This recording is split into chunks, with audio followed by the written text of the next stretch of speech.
কৃষি কৰ্মৰে জিলিকি উঠিছে বকৰ যুৱক বিচাৰি পাইছে জীৱিকাৰ নতুন পথ চৰকাৰী চাকৰিৰ আশা বাদ দি আৰম্ভ কৰিলে কৃষি বিপ্লৱ অতি কম দিনৰ ভিতৰত পাচলি খেতিৰে আহৰণ কৰিলে লক্ষাধিক টকা এয়া দৃশ্য বকৰ মুগাখোল গাঁৱৰ শাৰী শাৰীকৈ ষ্ট্ৰবেৰী খেতি চাওক কেনেদৰে ৰঙাকৈ পকি আছে ষ্ট্ৰবেৰী প্ৰতি কিলো ষ্ট্ৰবেৰী বিক্ৰী কৰি লাভ কৰিছে 500 টকা লাগে মানুহবিলাক আৰু সবে সুধে ক'ত পইচা ক'ত পোৱা নাই এনেকানে সগৰে সুধে মইও বিকি ভালে পাইছো ইপিনে এই দৃশ্য হৈছে বকৰ নাগোপাৰাৰ গছ ভৰি লাগিছে বিভিন্ন প্ৰজাতিৰ বেঙেনা ইতিমধ্যে ৰাজ্যিক পুৰস্কাৰপ্ৰাপ্ত খেতিয়ক কৃষ্ণ বড়োই লগাইছে এই পাচলি গ্ৰাহকৰ চাহিদাৰ প্ৰতি লক্ষ্য ৰাখি সম্পূৰ্ণ জৈৱিকভাৱে থলুৱা জাতৰ বেঙেনা খেতি কৰি লাভান্বিত হৈছে কৃষ্ণ বড়োৱে 5 বিঘা মাটিত বেঙেনাৰ খেতি কৰি আছো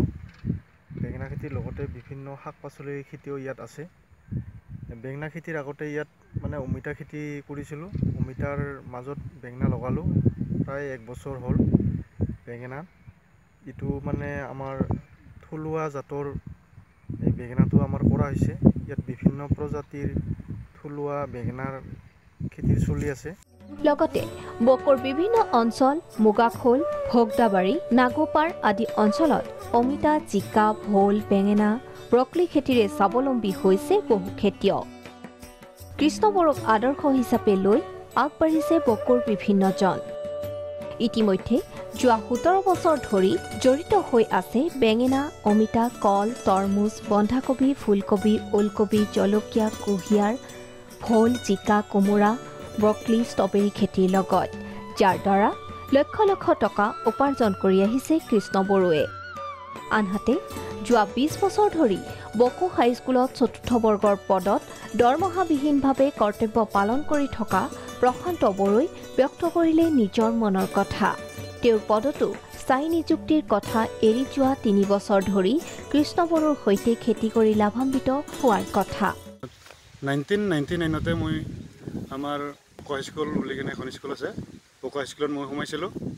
4 গ্ৰেডৰ পোষ্টত আজিলৈকে মোৰ হেৰি পোষ্টটো মোৰ যিটো মোৰ 4 গ্ৰেডৰ পোষ্ট মোৰ নহ'লে চলোৱাত খুব অসুবিধা হৈছে অসুবিধা হোৱাত মই উপায়বিহীন হৈ মই মোৰ গাঁৱৰে কাষৰে কৃষ্ণ বড়ো বুলি এজন মোৰ বন্ধু আছিল তেওঁৰ লগতে মই এই খেতিৰ কামত আৰম্ভ কৰিছোঁ